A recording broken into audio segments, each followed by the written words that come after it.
몇 년 전에 이러한 책이 굉장히 유행을 했죠. 칭찬은 고래도 춤추게 한다. 기억나시나요? 네. 발음을 어떻게 해야 될지 모르겠지만 well done response라고 했는데 고래의 반응이라는 사실 원래가 원어는 이렇게 말을 하거든요. 근데 the power of positive relationship 어떻게 하면 사람들에게 관계에 영향을 미칠까 하는 그러한 제목의 말씀이었는데 길지는 않아요. 굉장히 참 좋은 책이었습니다. 사람은 칭찬을 먹고 살아야 돼요. 그리고요, 칭찬받는 사람들은 또 다른 사람을 칭찬을 해요. 그래서 우리가 항상 사람을 칭찬하며 사람을 세워주고 사람을 높여주는 그런 사람이 되어야 되는 거예요. 왜냐하면 그곳에서는 생명이 흐르기 때문에 그렇습니다. 여러분들이 오래된 유머인데 다 아실 걸로 믿습니다. 어떤 할머니가, 귀가 어두운 할머니가 길을 딱 가는데 뒤에서 다 아시잖아요. 뒤에서 처녀 같이 가 처녀 같이 가 처녀 그러잖아요. 그러니까 할머니는 이야 내가 어떻게 나의 뒷모습이 너무너무 아름다워서 처녀같이 보이는구나. 그래가지고 가슴이 너무너무 설레가지고 뒤를 돌아보지도 못하고 살짝 돌아볼까 말까 고민하다가 집에 와가지고 집에 와서 손주한테 말하니까 손주 얘야 할머니가 그렇게도 멋있냐. 그러니까 왜요? 누가 뒤에서 계속 청년이 그런 이야기하는데 같이 가 처녀 그러는 거야. 그러니까 에이 할머니 잘못 들었겠죠. 그러니까 무슨 소리야 분명히 그렇게 들었어. 하여튼 남자들은 예쁘면 그냥 놔두지는 않는다니까. 딱 하고 난 다음에 여러분들은 다 같이 뭐라고요? 갈치가 천원. 예. 잘못 들은 거죠. 갈치가 천원. 예. 갈치가 천원 했는데 뒤에서 같이가 처녀 그런 줄 알겠다고요. 아 몰랐군요. 이럴 줄 알았으면 다시 할 뻔했네. 예. 사람은 어떻게 말하느냐에 따라서 이것도 칭찬으로 들릴 수 있고 상처로도 들릴 수 있잖아요. 어떨 때는 사람이 잠깐 귀가 조금 안 들리는 것도 중요해요. 근데 저 같은 경우는 아주 잘 안 들려서 문제가 되지만은 예, 살짝 못 들은 것도 중요하거든요. 오늘 내용을 보면은 예루살렘 교회를 배경으로 해서 이제 교회에 이러한 문제들이 이제 발생하기 시작을 합니다. 그러면서 그 예루살렘 성전의 교회에서 이제 처음에는 사실 120명에서 출발을 했거든요. 120명에서 출발을 했는데 이제 몇 명이 됐냐면은 3,000명, 5,000명 하루하루가 바꿔지면서 하루하루가 막 기하급수적으로 성장을 하는 겁니다. 그러다 보니까 이 교회 내부에 조직이 아직 완전히 세워지지 않았었는데 문제가 여기저기서 발생하는 겁니다. 한번 1절을 한번 읽어볼까요? 1절 다 같이 시작. 그때 제자가 더 많아졌는데 헬라파 유대인들이 자기의 과부들이 매일이 구제에 빠짐으로 히브리파 사람을 뭐 한다고요? 원망하니. 성경에서는 이렇게 조그맣게 원망한다 이 말은요. 그 속에서는 지금 엄청난 일이 발생했다는 것입니다. 그렇기 때문에 교회가 지금 반조각 될 뻔을 지금 되려고 하는 상황에 빠져 있습니다. 어떤 사람이냐면은 바로 어떤 상황이냐면은 히브리파 유대인, 이민 가지 아니한 유대인, 헬라파 유대인, 이민 온 유대인들. 그렇기 때문에 이민파와 반이민파와의 대립이 생기기 시작을 합니다. 그러니까 기득권 싸움이죠. 우리가 말하는 기득권. 교회에서 사실 일어난 모든 일들이 작은 일에서 시작을 하지만은 결국은 뭐의 싸움이 되죠? 기득권의 싸움이죠. 현대교회는 하도 재산이 많아서 이제 나중에는 재산 싸움이 됩니다만은 아무튼 기득권 싸움이에요. 누가 중요한 고지를 잡느냐예요. 교회 와서 이런 일들이 발생하는 거예요. 그러다 보니까는 열두 사도들이 이제 모든 사람들을 제자들을 불러 모아가지고 상의를 합니다. 문제가 생겼다. 어떻게 할까? 그래서 히브리파 유대인들에게 조금만 양보해라. 조금만 양보해라. 그래가지고 다 잠잠하게 해놓고 그러면서 뭐라고 이야기를 하냐면은 바로 한번 찾아볼까요? 2절 한번 찾아봅시다. 잠깐만 3절을 시작. 형제들아 너희 가운데서 성령과 지혜가 충만하여 칭찬 넣는 일곱을 택하라. 우리가 이 일을 저에게 맡기고 그리고 우리는 뭐 하겠다고요? 기도하는 것과 말씀 전하는 것을 전무하리라. 이겁니다.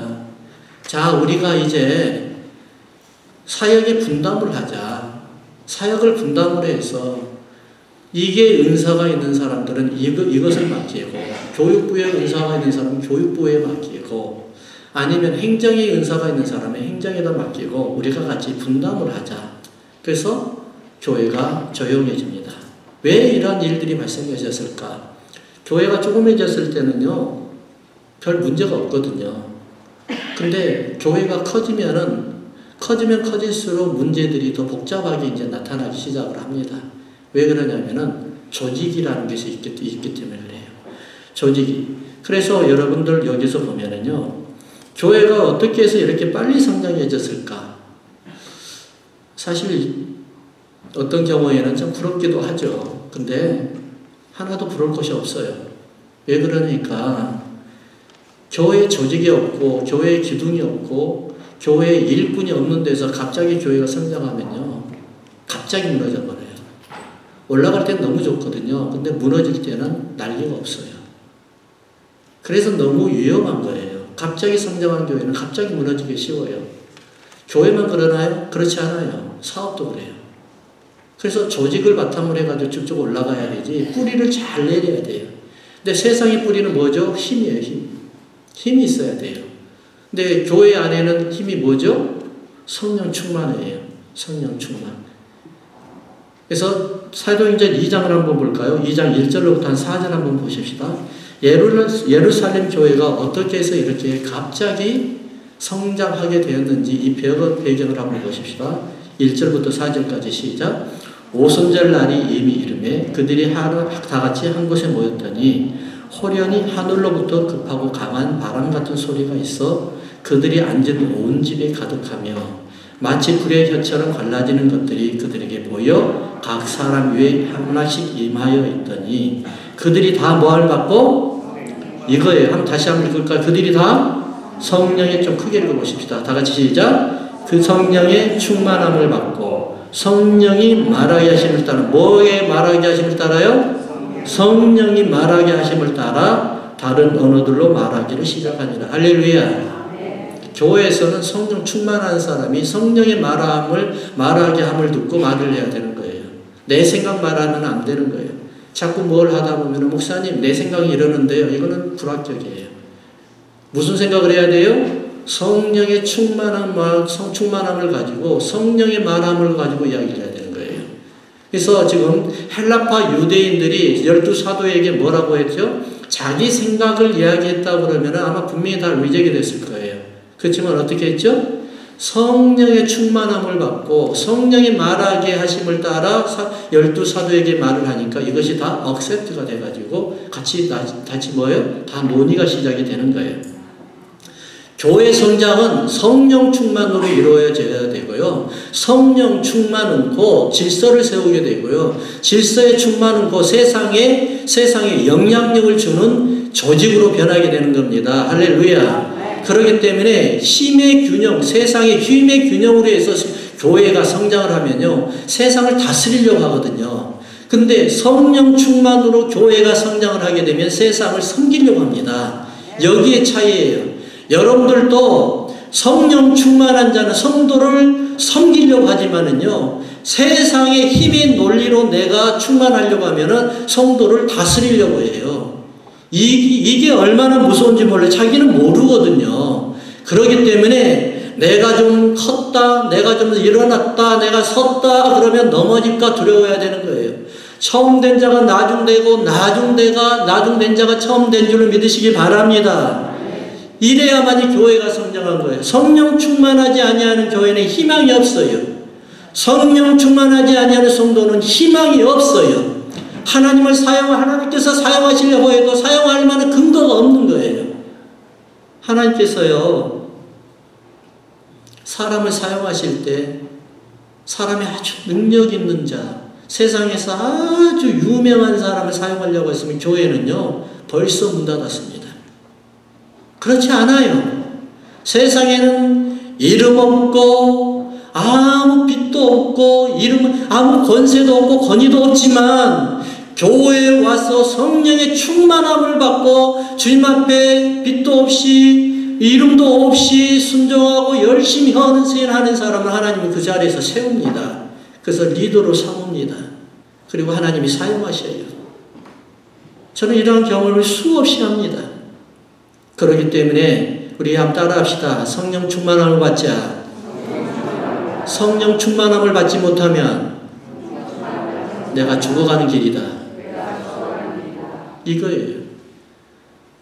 옛날에 성령 충만한 것은 그거는 옛날 일이에요. 여러분 다 따라합시다. 과거를 묻지 마세요. 과거를 묻지 말아요. 과거에 내가 성령이 아무리 충만했어도 지금은 아니면 이거는 기빈 껍데기인 거예요. 과거에 아무리 내가 못된 것으로 충만했어도 그것을 다 비워버리고 성령 충만하면 지금 현재 성령 충만한 사람이에요. 하나님이 쓸만한 그릇이 되었다는 거예요. 할렐루야. 그래서 성령 충만하니까는 예루살렘 교인들이 120명에서 3,000명, 5,000명 하루하루 막 일어나기 시작하는데 성령 충만하니까 어떤 일들이 발생하느냐. 5장 42절 한번 봐볼까요? 5장 42절.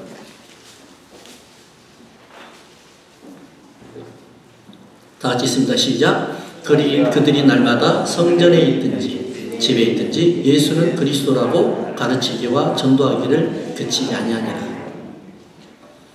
전도에 미치는 겁니다. 성령 충만하면 전도에 미치는 거예요.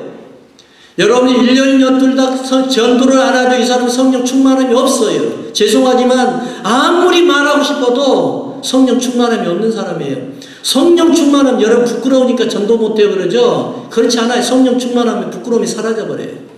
저는 굉장히 소극적인 사람이었어요.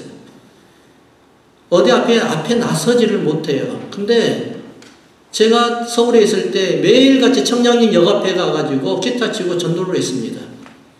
전도지 나눠주면서 전도를 했어요. 수없는 사람들이 지나가는데 예수 믿으세요? 미친 듯이 했습니다. 왜 그럴까요? 너무 기쁜 거예요. 세상에서 제일 기쁜 게 바로 그거였어요. 성령 충만하니까 전도하는 것이 이렇게 기쁘더라고요. 여러분이 주위에 있는 사람들 중에서 아직도 예수를 믿지 아니한다 그러면 성령 충만하지 못한 거예요. 이 사람들에게 복음을 전해야 되고 생명을 전해야 되면은요, 내가 생명을 전하지 아니하는 것이 내가 막 화가 되고 미치도록 가슴이 아픈 거예요. 성령 충만하니까는요, 교회가 성장해요.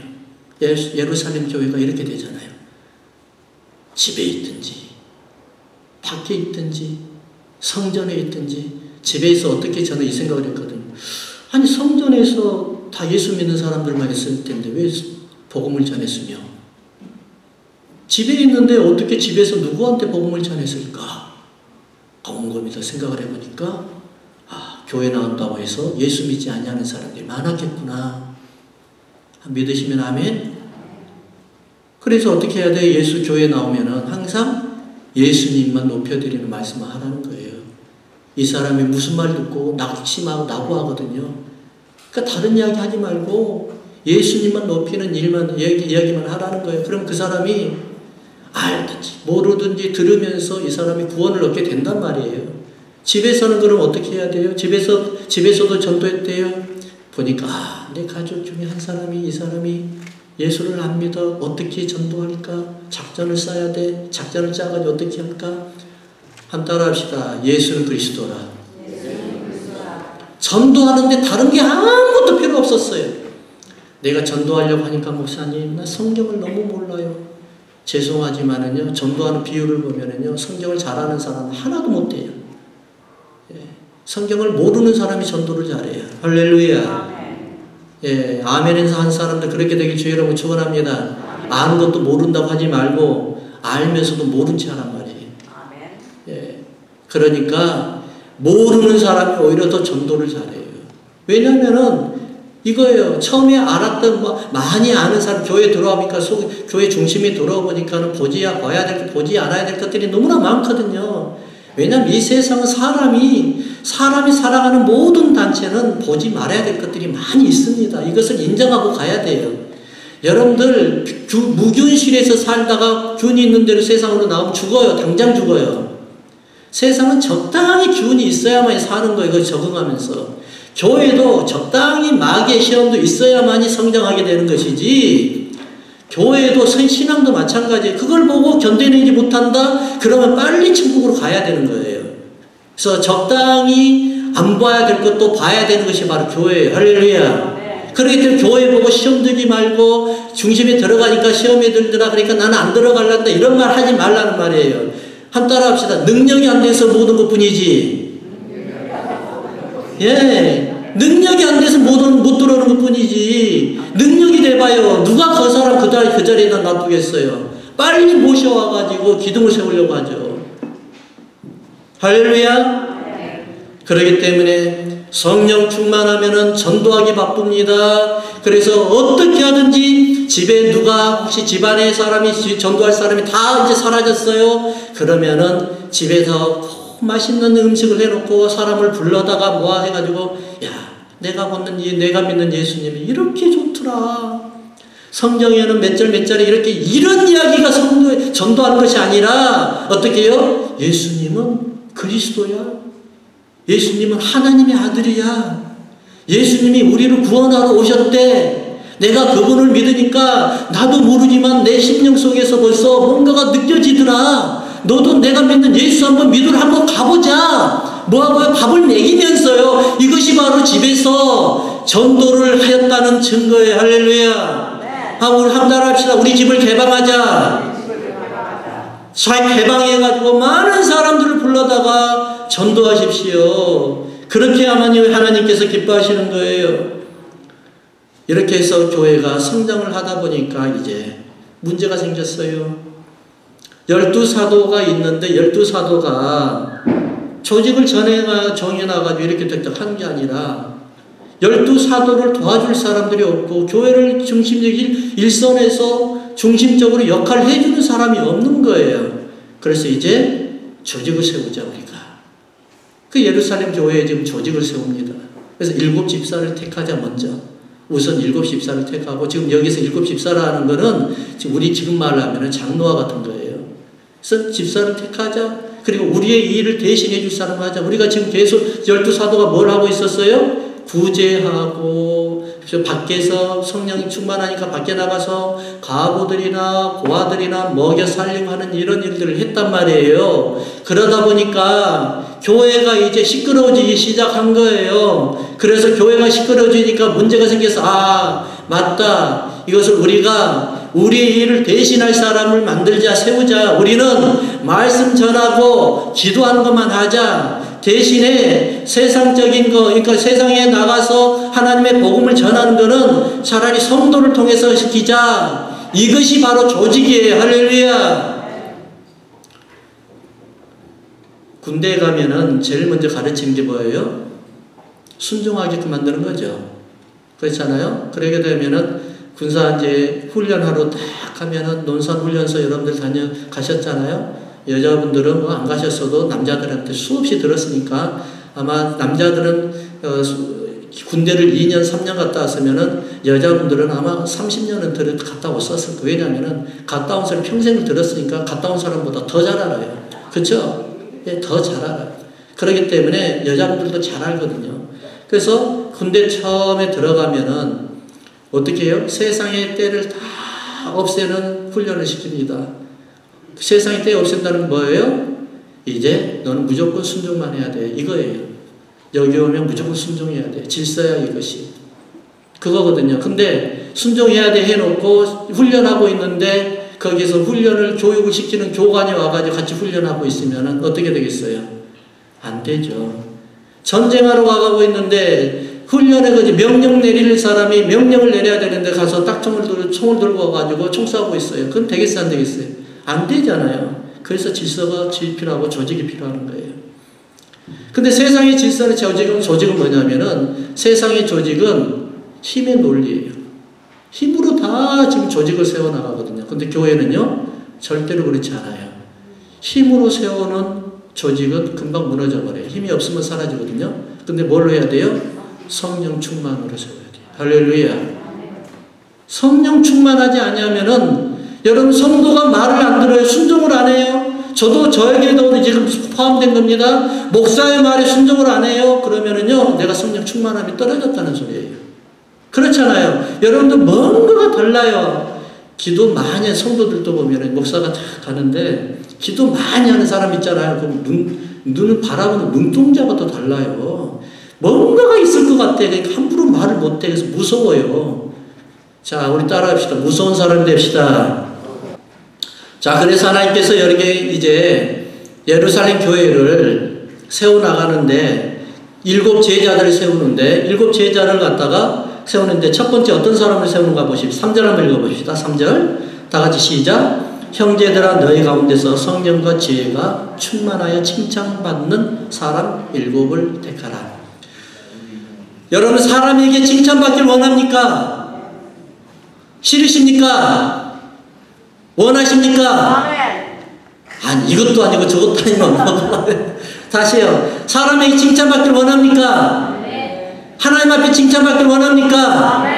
하나 사람한테 칭찬받으면요 당연히 하나님 앞에도 칭찬받더라고요. 이거는 당연한 거예요. 왜 칭찬받는 줄 알았어요? 사람은요 세상의 사람은 칭찬받을 때는 인격이 있는 자를 칭찬하지만은 교회에서 칭찬받는 자 어떤 사람이에요? 성령 충만한 자를 칭찬을 해요. 이건 다른 게 아니에요. 인격은요 자기를 다스리고 자기를 치고 자기를 누르는 거예요. 그러다 보니까 속에서 뭐예요? 불이 막 올라와요. 그래서 이것을 어떻게 해요? 불받았다고 그래요. 예, 확 불이 올라요. 불받아서 이게 거듭난 게 아니에요. 그렇죠? 그런데 성령 충만한 자는 속에서 어떻게 해요? 기쁨이 넘치고 희락이 넘치고 은혜가 넘치는 이게 성령 충만한 자예요. 인위적으로 깎고 누르고 이거 나를 누르고 하는 그런 게 아니란 말이에요. 그런 차원이 아니에요. 그렇기 때문에 아무리 사람이 잘못하더라도 그럴 수 있지요 하면서 용납되고 안아주고 그래서 어떻게 해요? 덕이 있는 사람이 되는 거예요. 형제들아 너희 가운데서 성령과 지혜가 충만하여 칭찬받는 사람 7을 택하라 라고 이야기했어요. 오늘 본문에 보면은요 이 7 집사 중에서 스데반 집사가 나와요. 여러분 스데반 집사 잘 알잖아요. 스데반 집사님은 어떤 사람이냐면은 말씀의 은사가 특별하였던 사람입니다. 다음에 나오는 스데반 집사님의 설교를 한번 들어봐 보세요. 구약을 꿰뚫고 있습니다. 그래서 구약을 꿰뚫고 있는데 법적인 구약으로 만드는 것이 아니라 이것을 복음적인 구약 성경으로 만들어낸 거예요. 여러분 똑같은 성경을 들었는데 말씀을 들었는데 이것을 법적으로 갈라버리는 그걸로 해석하는 사람과 이것을 복음적인 해석으로 해석하는 사람과의 차이는 뭘까요? 성령 충만함과 성령 충만하지 않은 사람의 차이예요. 할렐루야.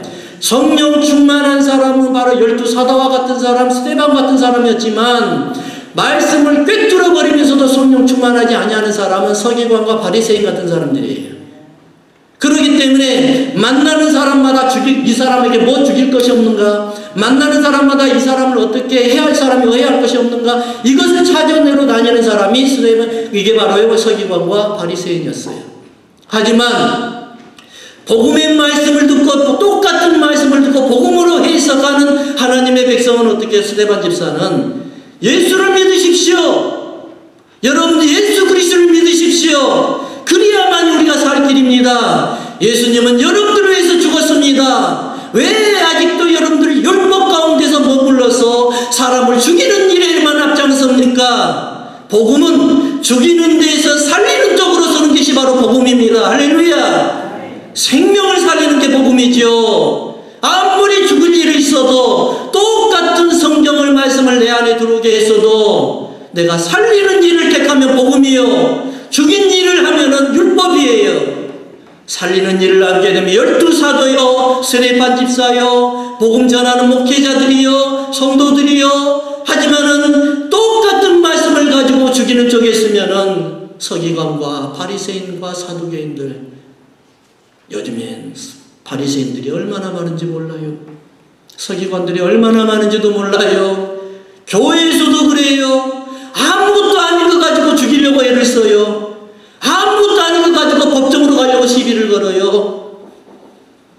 이게 복음이 아니에요. 하지만 하나님께서는 12사도들의 그 모습을 봐보십시오. 12사도에서 7집사를 택하는데 거기에 말씀을 전하는 말씀의 특별한 은사를 정해놓고 그 사람을, 그 스데반을 7집사에 넣어놓고 그 사람들에게 무슨 일을 시키죠? 구제하는 일을 시켜요. 근데 스데반 집사님은 목사님, 저의 은사는 이거 아닌데 왜 이걸 시켰어요? 한마디를 하지 않았어요? 아멘.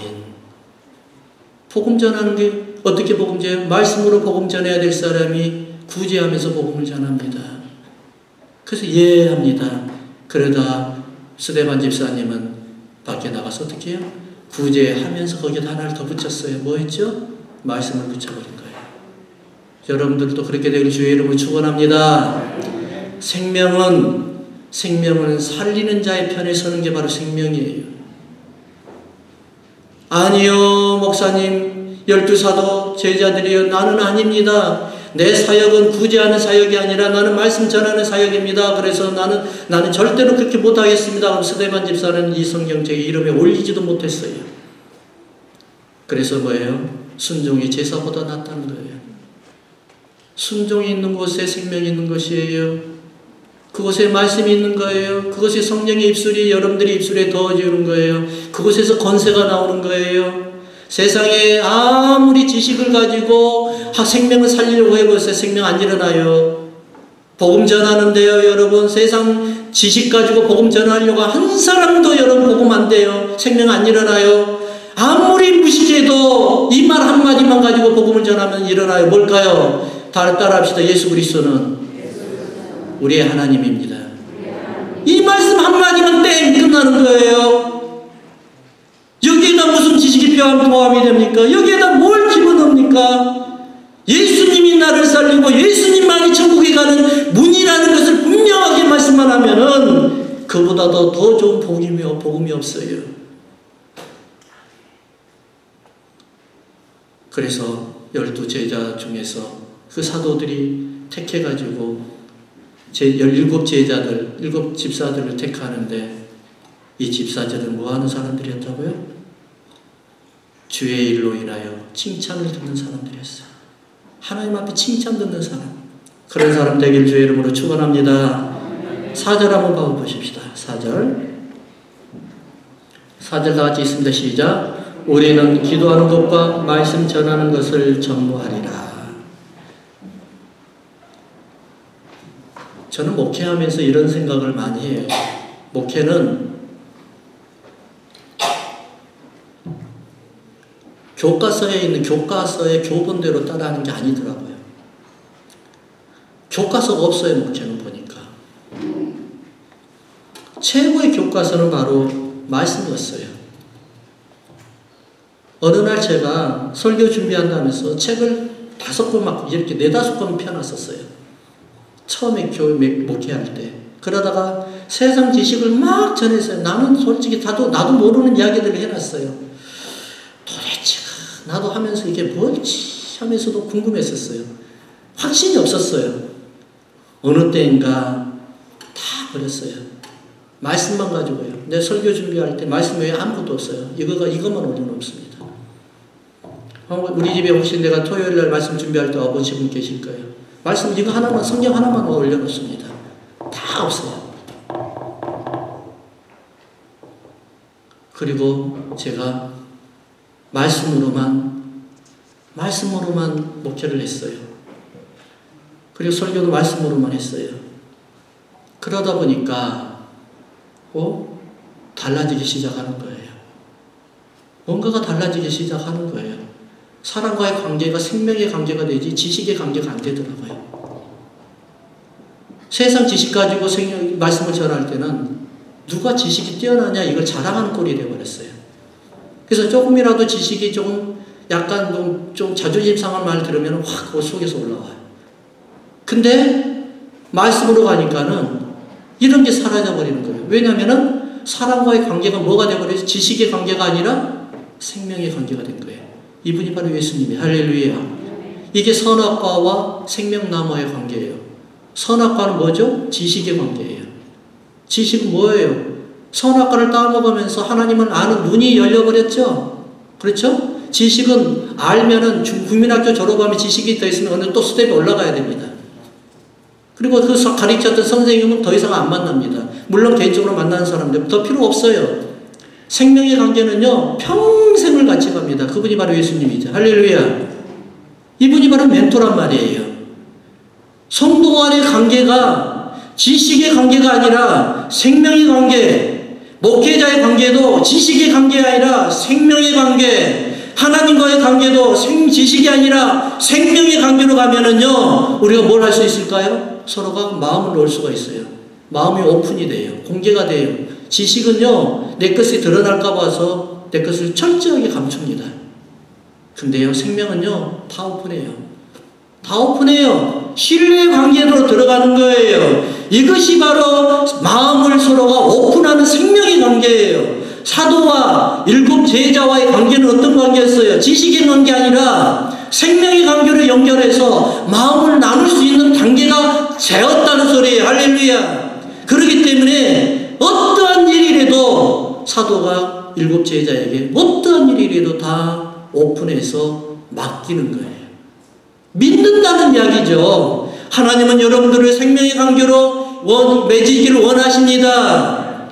생명의 관계가 된다는 것은 뭘까요? 하나님이 여러분들을 신뢰하는 자가 되었다고 인정하는 거예요. 누구를 통해서요? 예수 그리스도를 통해서요. 여러분, 이와 같이 기쁜 일이 없어요. 하나님이 여러분들을 신뢰한대요. 하나님이 여러분들을 믿는데요. 하나님이 여러분들을 무슨 일을 하든지 다 개런티 하겠대요.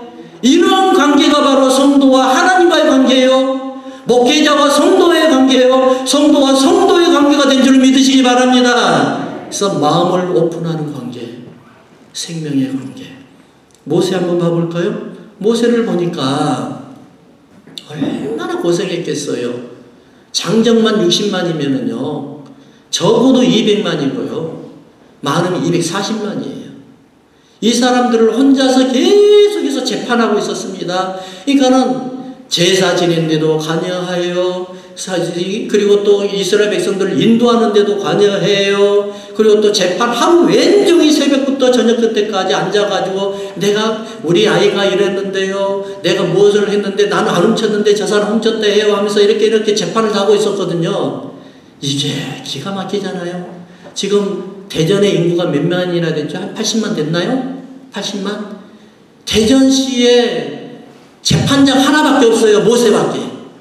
이게 기가 막히잖아요. 그러니까는 모세의 장인 이드로가 모세한테 찾아가지고 모세요, 당신이 하는 것이 선하지 못하오 그러면서 뭐라 그래요? 이제 모세 당신은 이렇게 하십시오. 19장, 59장, 109장, 1009장을 세워가지고 당신이 해야 될 일들을 19장, 59장, 109장, 1009장에 맡기고 가장 중요하다고 생각하는 것만 당신이 이것을 처리하십시오. 근데 그 사람들을 맡기는 사람들은 어떤 사람이냐? 19장, 59장, 109장, 1009장은 어떤 사람을 선택하느냐? 하나님을 두려워할 줄 아는 사람. 할렐루야. 따라합시다. 하나님을 두려워할 줄 아는 사람. 제덕이 겸비한 사람.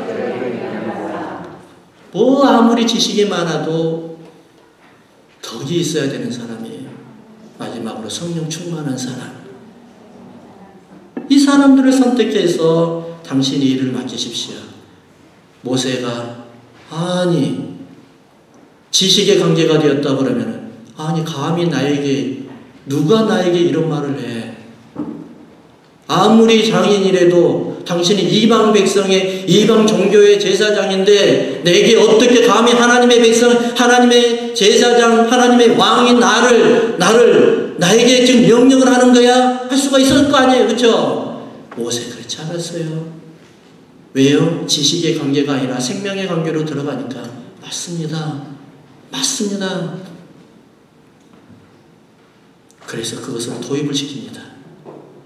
그래서 생명의 관계에 조언해줬던 그 말씀을 내 걸로 삼아서 이스라엘 백성이 10부장, 50부장, 100부장, 1000부장을 세웁니다. 주의 일을 하게끔 만듭니다. 이것이 리더십이에요. 리더십은 지식이 아니라 생명이라는 관계를 여러분 꼭 명심하시기 바랍니다. 그래서 다윗이 하나님 앞에 그 범죄를 많이 하고도 하나님 앞에 사용받은 이유가 뭘까요? 다윗은 다른 거 모르겠다. 다윗은 하나님께서 말씀하신 겁니다. 다윗은 다른 건 몰라도 그가 내 마음은 안단다. 무슨 말일까요? 다윗은 나와 합한 자라고 이야기를 하거든요. 성경에서는.